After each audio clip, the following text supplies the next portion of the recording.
Tujuan dari pembelajaran ini adalah siswa dapat membedakan pengertian ekspresi, sekresi, dan defekasi.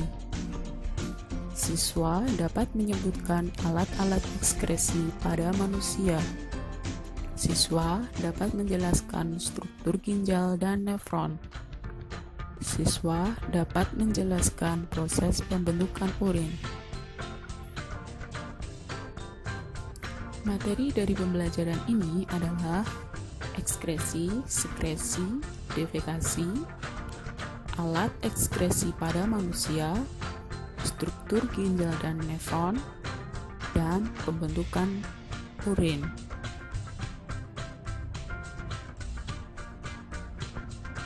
Macam-macam pengeluaran. Yang pertama adalah ekskresi. Ekskresi adalah proses pengeluaran sisa metabolisme yang sudah tidak digunakan oleh tubuh. Misalnya, karbon dioksida, amonia, air, zat warna empedu, dan asam urat.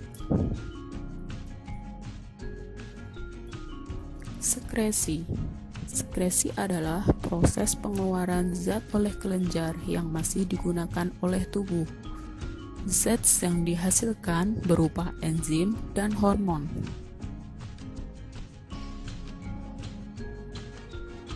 Defekasi. Defekasi adalah proses pengeluaran sisa-sisa pencernaan atau zat yang tidak mengalami pencernaan. Zat tersebut berupa feses yang dikeluarkan oleh anus. Zat-zat yang harus diekskresikan pada tubuh.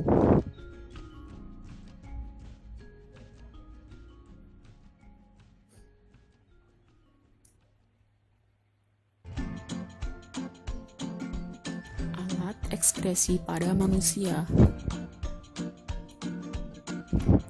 Kulit, paru-paru, hati, ginjal.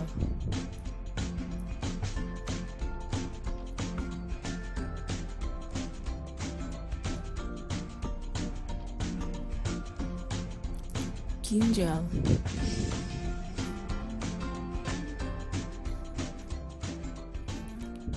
Fungsi ginjal adalah pengeluaran zat sisa organik, pengeluaran zat racun, pengaturan keseimbangan asam basa, pengaturan keseimbangan ion-ion penting di dalam tubuh, mengubah vitamin D inaktif menjadi vitamin D aktif, pengendalian nutrisi darah, pengaturan reproduksi sel darah merah di dalam sumsum tulang, dan penjaga tekanan darah melalui pengaturan pengeluaran garam dan air.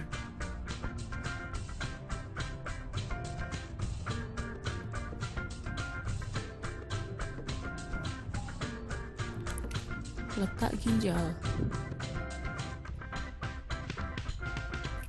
Ginjal terletak di rongga perut sebelah kanan dan kiri ruas tulang belakang. Letak ginjal sebelah kiri lebih tinggi daripada ginjal sebelah kanan. Bentuk ginjal seperti biji kacang berwarna merah keunguan dengan panjang sekitar 10 cm dan beratnya antara 120 sampai 170 gram.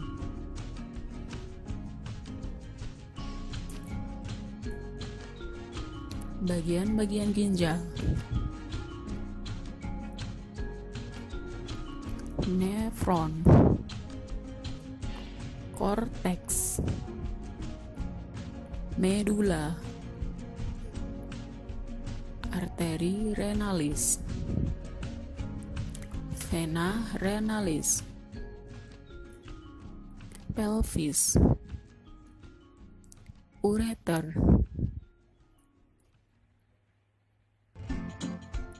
Struktur ginjal terdiri dari korteks ginjal atau korteks renalis dan sumsum ginjal atau medula renalis. Korteks ginjal mengandung jutaan alat penyaring yang disebut dengan nefron. Nefron adalah unit struktural dan fungsional penyusun ginjal. Ginjal manusia disusun oleh 1 juta nefron. Di nefron terjadi pembentukan urin.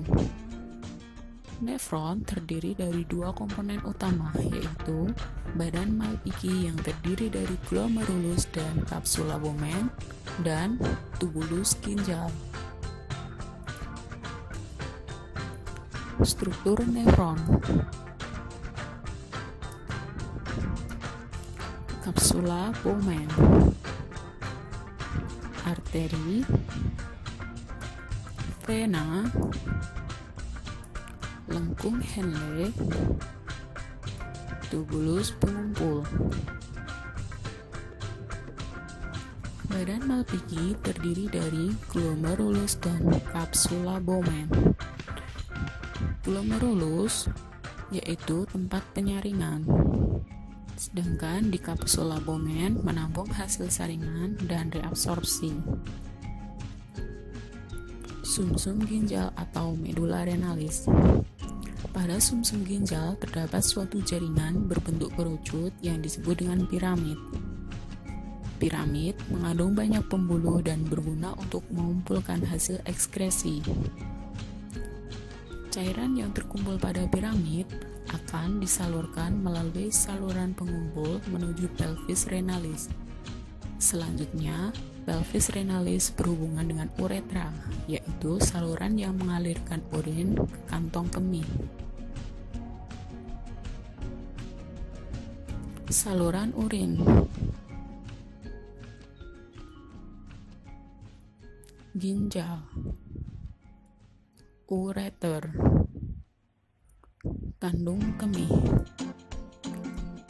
uretra.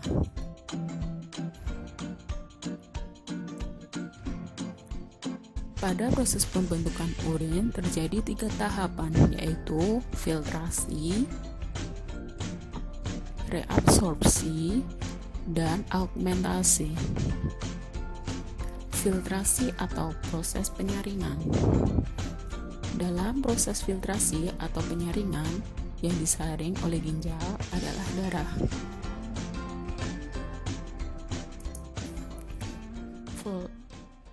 Proses filtrasi terjadi di kapsula Bowman dan glomerulus. Sel darah dan beberapa protein tetap berada di dalam darah.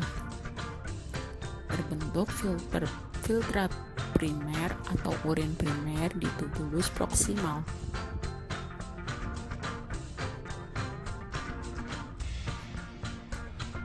Proses filtrasi. Darah masuk ke glomerulus,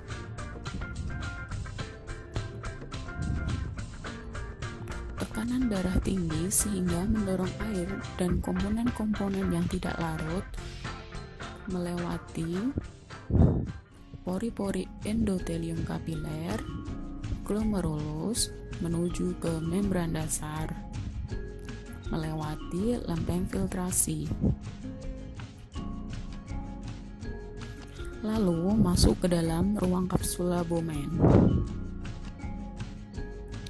Hasil dari filtrasi dari glomerulus dan kapsula Bowman disebut dengan filtrat glomerulus atau urin primer.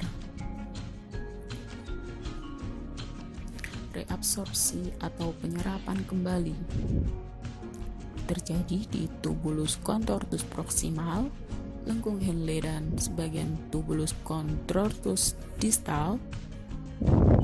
Zat-zat yang diabsorpsi antara lain air, glukosa, asam amino, ion-ion, dan sebagian urea.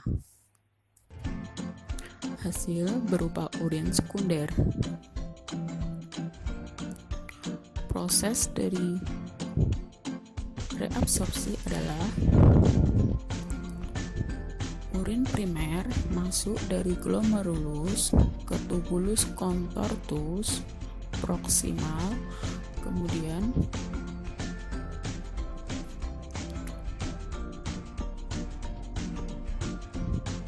terjadi reabsorpsi HCO3- dan Na+, dan reabsorpsi air dan ion Cl.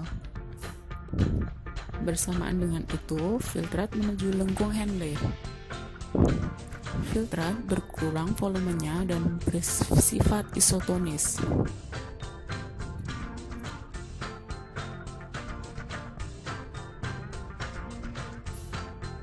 Pada lengkung Henle terjadi sekresi ion Cl. Reabsorpsi dilanjutkan di tubulus distal. Di tubulus distal terjadi reabsorpsi Na+ dan air di bawah kontrol ADH. Dan terjadi sekresi H+, NH4+, urea, kreatinin, dan obat-obatan.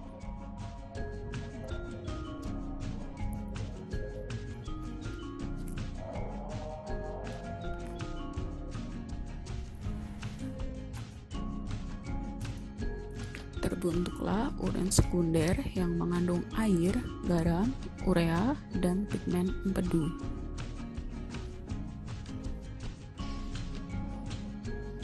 Augmentasi atau pengumpulan terjadi di tubulus distal. Akhirnya, urin sekunder dan senyawa yang bergabung membentuk urin lalu bergerak menuju tubulus pengumpul untuk dikeluarkan.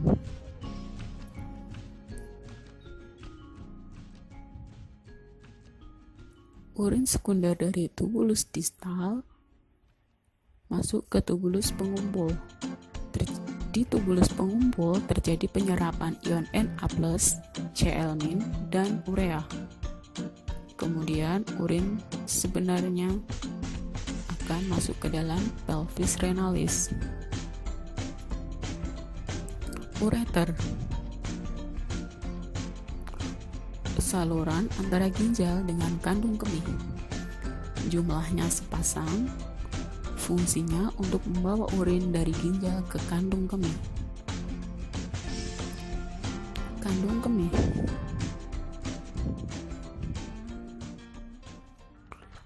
Kandung kemih adalah kantung yang berfungsi untuk menampung urin sementara. Disusun oleh lapisan otot polos dan berhubungan dengan uretra.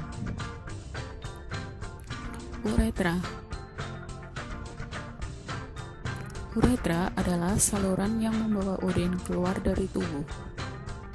Pada wanita hanya dilalui urin saja. Sedangkan pada pria selain dilalui urin juga dilalui sel kelamin jantan. Kandungan urin. Urin normal terdiri dari 96% air, 2% urea, dan 2% zat metabolik lain. Zat metabolik lain antara lain zat warna empedu yang memberi warna kuning pada urin, garam-garam mineral, vitamin B dan C yang berlebih dalam darah. Proses pengeluaran urin. Kandung kemih penuh dengan urin, maka kantong kemih akan tertekan. Kemudian dinding otot kantong kemih meregang sehingga rasa ingin buang air kecil. Kemudian urin keluar melalui saluran kencing atau uretra. Faktor-faktor yang mempengaruhi pembentukan urin terdiri dari faktor internal dan faktor eksternal. Faktor internalnya adalah hormon ADH, hormon insulin. Faktor eksternalnya suhu, jumlah air yang diminum,